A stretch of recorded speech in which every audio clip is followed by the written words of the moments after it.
Hey, what's up, everybody? So I'm going to talk about the Unity and Rising Above 2012 shows that just came out on DVD. But before I get to that, we're actually at the halfway point. It's 6 months into the year. So I was hoping you guys could post your top 5 matches of the year so far, because I want to get a feel for what most people consider the match of the year. Up to this point, I think it's pretty much wide open. So just post it in the comment section. We'll do no fancy video countdowns, no personal messages. Just post it in the comment section, your top 5 matches. So yeah, I really appreciate it. All right, so let's start off with Unity. This is the CHIKARA Ring of Honor event from the Synergy weekend in Chicago, and yeah, I thought the show was great. I really thought the CHIKARA guys added a lot of depth to the show. It was a lot of fun. I would probably say the second best Ring of Honor show of the year, next to Border Wars, and without a doubt, probably the most consistent pro wrestling show you'll see this year, from top to bottom. All right, so the first match on the show was All Night Express, taking on Michael Elgin and Roderick Strong. This really didn't live up to his potential. I thought this could have been better. Michael Elgin didn't look too beastly. I think Roderick Strong got hurt towards the end of the match. All Night Express, congratulations to them. They won the tag team championships, and this was definitely a nice victory to get them back on track, headed to the Best in the World match. So, yeah, definitely solid stuff there. Next up, we had the Prodigy Mike Bennett taking on Mike Sydal. Yeah, this is probably the worst match of the night, but I like the segment though. Maria and Bennett were really teasing and making fun of Mike Sydal, and I thought he held his own on the mic. And I thought the match was, it was okay. He really reminds me of a younger Spanky. I thought this was okay. So definitely Mike Sydal. I believe it's Evan Bourne's brother, Matt Sydal's brother. So I definitely, like I said, man, he definitely reminds me of a younger Spanky. I definitely think he has a lot of potential. Next up, we have the Young Bucks taking on the Bravado brothers. It's pretty well documented. Carino and Kevin Kelly talked about on commentary how the Bravados have, spent 3 months in the Noah Dojo.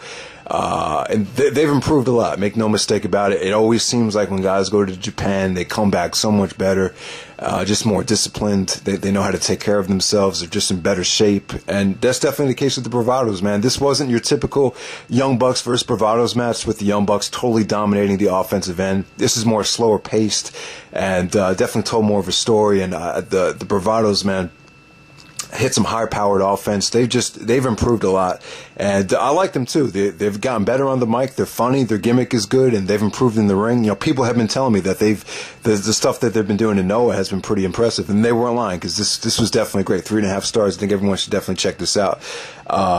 Awesome stuff. Next up, we had Kevin Steen and Jimmy Jacobs taking on El Generico and BJ Whitmer, a tag team grudge match.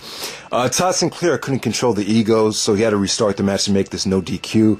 Obviously, this is going to be crazy. There's so much bad blood here. There's so much history. BJ Whitmer, Jimmy Jacobs, and obviously Steen and Generico. Those are 2 of the top 10 feuds in Ring of Honor history, in my opinion. And it's just, you could just feel the hatred. They really made the best out of this match. It didn't go crazy. Obviously, this wasn't promoted as a main event match, so don't expect a ton of blood and guts and crazy stuff. But I felt like there was just enough. It really came off solid. Like I said, you just had so much explosive personalities here, and I definitely thought the match did deliver. I thought Generico looked really, really awesome here, and congratulations to BJ Whitmer too for getting himself back into shape. I would definitely love to see him definitely back on the Ring of Honor permanent roster, because he is one of the guys. He is one of the founding fathers of the company, if you really think about it. So definitely 3 3/4 stars. I heard some people say this is the match of the night.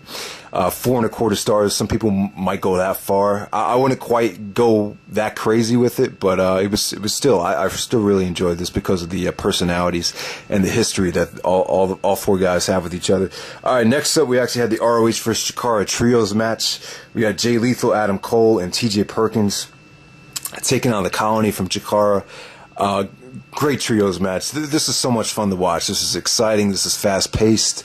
This was, I really thought this was probably the match of the night for my personal taste. Most people will disagree with the rating, But I really loved it, man. This just felt like such a breath of fresh air. And I'll tell you what, the Colony was extremely over. They had more of the fans on their side than the ROH guys. I remember T.J. Perkins actually went for, I think it was a Texas Cloverleaf submission, and the fans started booing. So they definitely wanted the Colony to win, even if some of these fans weren't aware of the CHIKARA guys like the Colony or like Hallowicked and Jigsaw.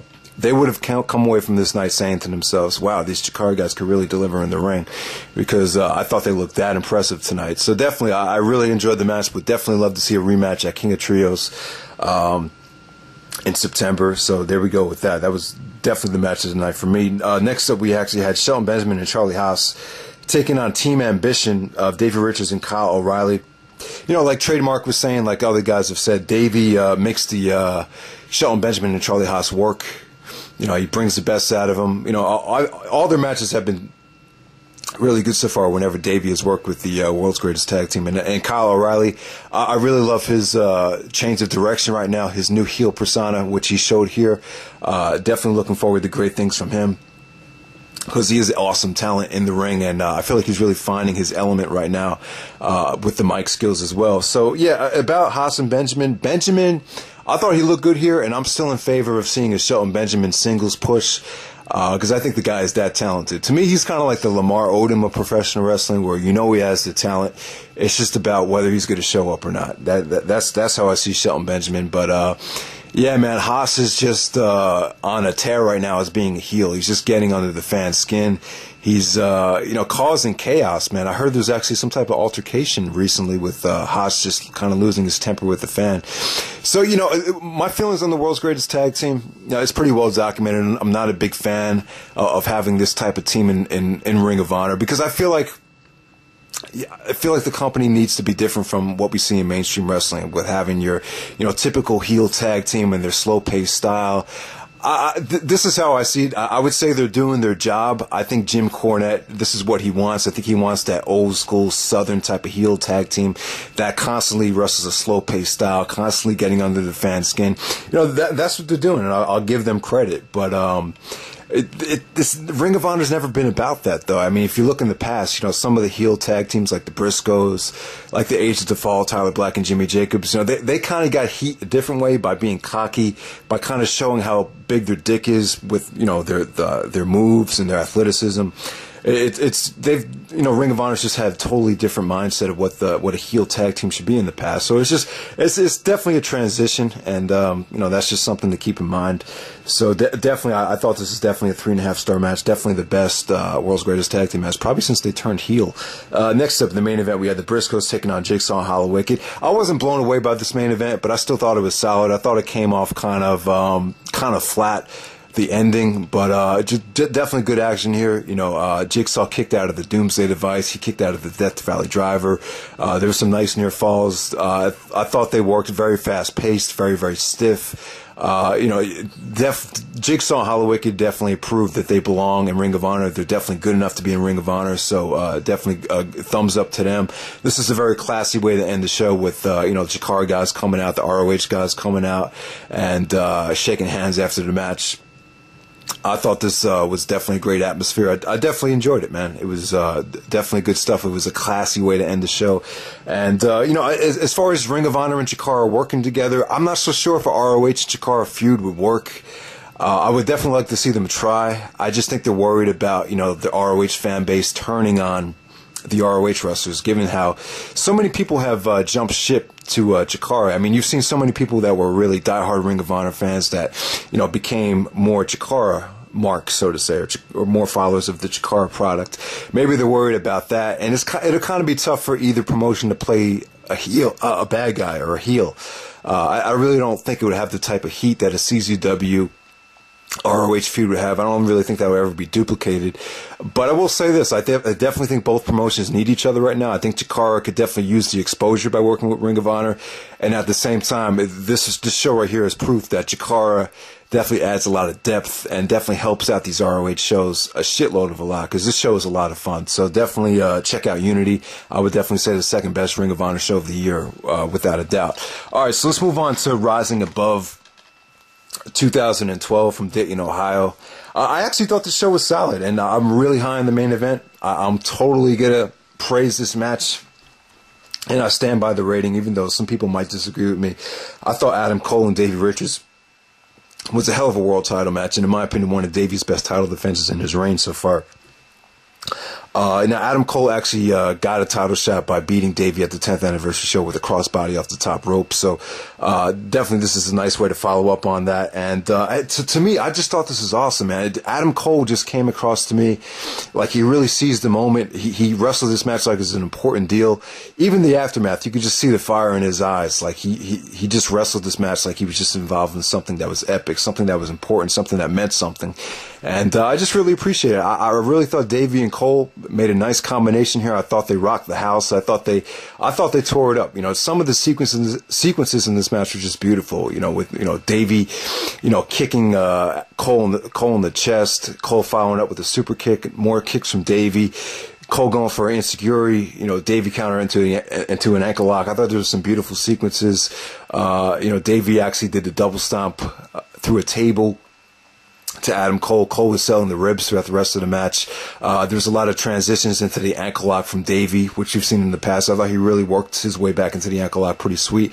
They kind of relied on the near falls towards the end with, Cole kicking out of a whole bunch of stuff, kind of reminiscent of the Tyler Black, Nigel McGuinness match in a good way. I really felt like this did deliver. I felt like all the near falls meant something. I didn't really feel like there was, that much of it that it became annoying. That's just me. I really just enjoyed this for what it was worth. The crowd loved it. I enjoyed it as well, and definitely I'm going to give this match 4.25 stars. Definitely a breakout match for Adam Cole. Definitely the best match I've seen him have so far.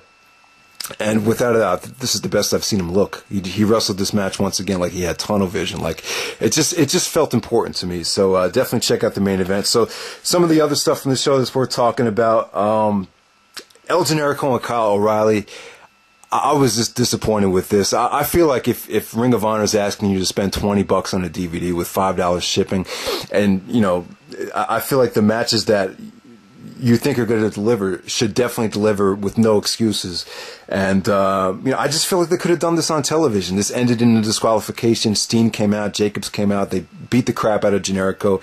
It was a DQ. It kind of further advanced to Davey, Kevin Steen, build up to Border Wars. So that was good and everything. But still, you buy a DVD to see Generico versus O'Reilly, who were in the middle of having a really awesome match. I was really enjoying this, and ended in a disqualification. I think that's the type of thing that hurts business for Ring of Honor. I definitely think that was a bad decision for them, and it's something that might hurt DVD sales too. If people do buy the DVD and see this match, I'm just not a big fan of having DQs on the big money matches that are on the DVDs. Mikey Mondo and TJ Perkins, I've heard they had some really awesome matches on television, and I thought both guys looked solid. They both had a chance to shine. That was good stuff. Roderick Strong and Jay Lethal, a 2 out of 3 falls match. This was not for the television championship, and I probably enjoyed this more than most people because I didn't realize the TV title was not on the line until the match was over. Usually I don't really pay attention to that type of stuff with the television championship. The belt just doesn't seem that important to me right now. But I will say this, Roderick showed a lot of personality here. He was making fun of Jay Lethal. It was Jay Lethal's birthday, so we sang happy birthday to him. And I don't know, I just thought they brought it, man. I thought the intensity was there. I thought the strikes were there. I thought, I love how the third fall started. I think Lethal won the second fall with the crucifix bomb. And as soon as he got pinned, Roderick just gets up and throws Lethal a knee out of nowhere like nothing ever happened. I think Roderick's really getting more charismatic. He's getting more comfortable. And I think down the road he's going to cut a promo that's just going to shock the shit out of everybody in the near future. So yeah, definitely good stuff from Roderick and Lethal. I'd actually give this 3.75 stars. I enjoyed it that much. Maybe I'm overrating it. Maybe if I watched it again I wouldn't like it as much. But hey, that's what I thought of it. Next up we had the Briscoes and Wrestling's Greatest Tag Team. Still very boring. These two teams just have no chemistry, and I totally agree. I mean, if a feud is not working, and if it's not making money, people are not excited about it, then you just have to scrap it. You got to find a way out of it, and that's something that Ring of Honor didn't do with this. But I will say this, I thought this is probably the best match they've had since the 9th anniversary show, which is not really saying much. I probably barely give this about 3 stars. So definitely this show right here kind of got off to a weak start. I wouldn't say this is a must-buy. Definitely check out the main event between Davey and Adam Cole. I thought it was fucking great. That's just my opinion. 4 1/4 for that. So definitely check that out.